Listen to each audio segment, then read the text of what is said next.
Well, hello there. My name is Mark Miles. As many of you know, I love helping trainers, presenters, workshop facilitators really take their results to the next level. So in today's video, I want to talk about a topic that's a little bit unusual, but is a topic around the tools of presenting. Yes, the tools. Now, when we first start out, we often think about PowerPoint. We might think about using a whiteboard. We might think about using a flip chart. And in today's presentation, I want to talk to you about the difference, the ultimate difference about when you would use a whiteboard as opposed to a flip chart, or a flip chart as opposed to a whiteboard, and how you can really use a flip chart to bring your session to life. Okay, there's a topic that we don't really normally talk about, but there is a clear fundamental distinction and difference as to when you would use a whiteboard and or a flip chart. All right, now they are not exclusive. There are times when you use both, and I recommend that you do use both. But if you use a flip chart in the wrong way or a whiteboard in the wrong way, you're going to miss the potential that you can really create massive learnings, massive aha moments for your audience, and really use those tools to the full extent. So let's dive into it. So if you're ready, grab a pen and get ready to write. So here's the fundamental difference, okay? Now, as we all know with the whiteboard, you can write things on it, then you can erase it. You can write things, you can erase them, okay?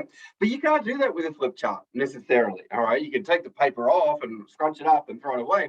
But with the whiteboard, essentially, what I suggest that you do is on the whiteboard, you pop up information that is temporary. Information that is temporary, information that it's okay for people to forget. So I recommend that you put up the admin of the workshop. Maybe it's the start and the finish times. Maybe it's the break times. Maybe it's things that related to like the housekeeping or things like that. All right. Anything that is okay for people to forget once it's been heard and experienced, pop that on the whiteboard. You can also set a separate segment on the whiteboard for people to come up and draw on the whiteboard. That's cool. That's cool. If it's okay for that to be forgotten, that's okay. All right. The whiteboard is the place for things to be forgotten. Okay. So now let's head to the flip chart.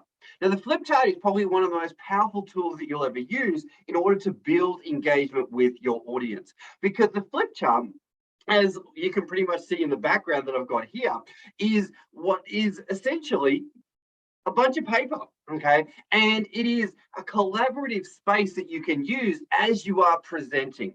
Now, you can have different pages for different things. You can have some things already pre-written up, and then what you can do, one of the most favorite things I love to do is reveal concepts. So you can have things already pre-written up and then reveal them, but you could do it in a very suspenseful way.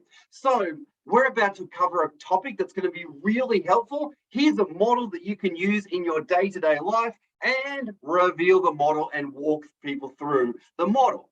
You can also, as another technique, is you can have things where you get people to fill in the blanks as you actually go through your session.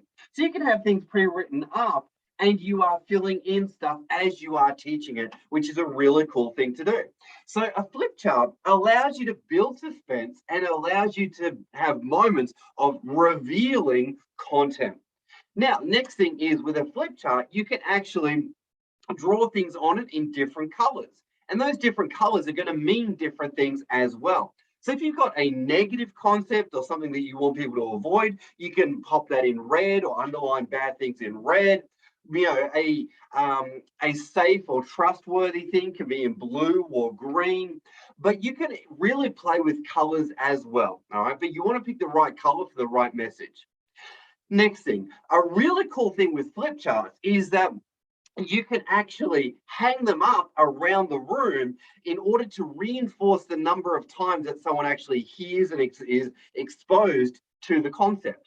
So between break times, you can actually hang up the different flip chart papers that you've created throughout your presentation, throughout the entire room, and people are constantly exposed to those ideas throughout the day. which is a really, really cool thing, okay? You can't do that with a whiteboard, right? So Flipcharts, really, really powerful training technique or aid. And I really want to encourage every single one of you to, if you are really attached to whiteboards or attached to PowerPoint, give yourself a challenge. Try delivering an entire workshop just using a flip chart and see how interactive and engaging you can actually make it. Because what you'll find is that you are building the session as you are going along, and people are going to feel part of it so much more. All right. So the great professionals out there are constantly using flip charts, and I really want to encourage you dive deep into that space, because our real professionals can present with or without PowerPoint, and know that your ability to build engagement is one of the most important assets that you have as a professional trainer. So go forward, have a play with flip charts, and also use a whiteboard, but use it for the right time and purpose.